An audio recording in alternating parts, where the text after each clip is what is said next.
And joining us now for more on the pro-Netanyahu rally Tuesday night, please welcome Davidi Hermelin, the president of the International Center for Public Diplomacy in Israel. Davidi, thank you so much. It's good to have you back. Thank you. Now, thousands of people arrived in Tel Aviv last night.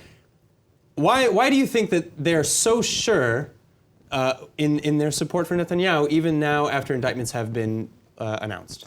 Because as long as we're going on with this process, we can see how ridiculous the charges are and how many bad things were done by the police and by the attorneys during this process. And the bad thing is, the worst thing, is that all of these wrongdoings are influencing the politics of Israel itself, while the law in Israel says that both things should be handled simultaneously without disturbing each other. And I'm very sad to say that Blue and White Party, they already assume like Netanyahu is guilty. That's why they refuse to establish a unity government with him. Although the law says very specifically that in case like that, we should wait and see until there is a verdict by the Supreme Court, which you cannot apply against it anymore. So well, I think in general you have a presumption of innocence in most Western countries. Yes, but here it's not just the right of the person.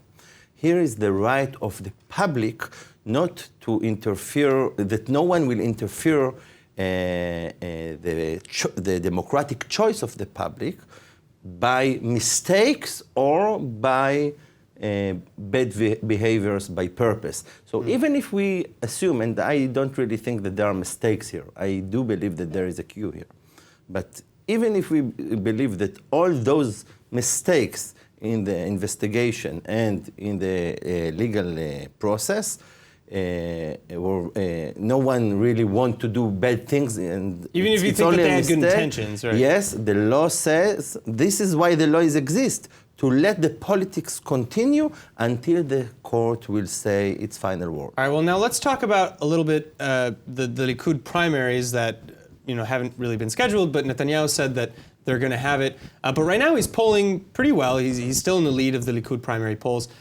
But you're mentioning again that opponents on the left are assuming that he's guilty.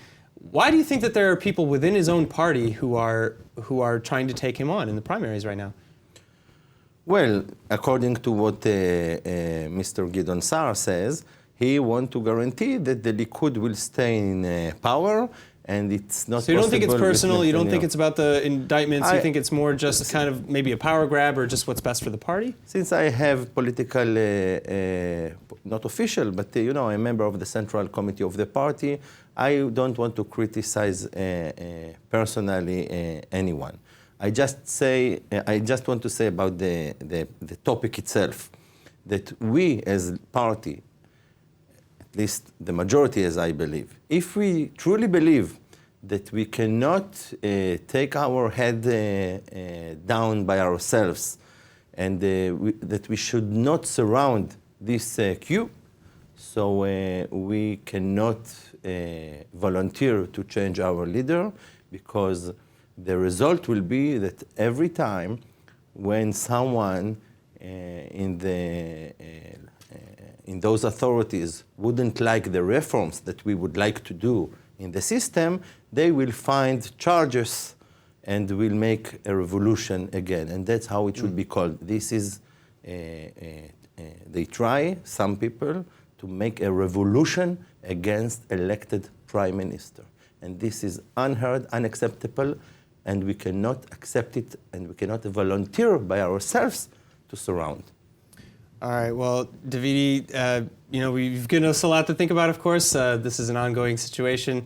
I hope you can come back and give us some more updates when there are some. Thank you. One thing is important before we finish. Final comment? Never cross the red line of violence. Everything should be with respect to any other person. I think that's a good place to end it. Thank you so much for being with us. Thank you.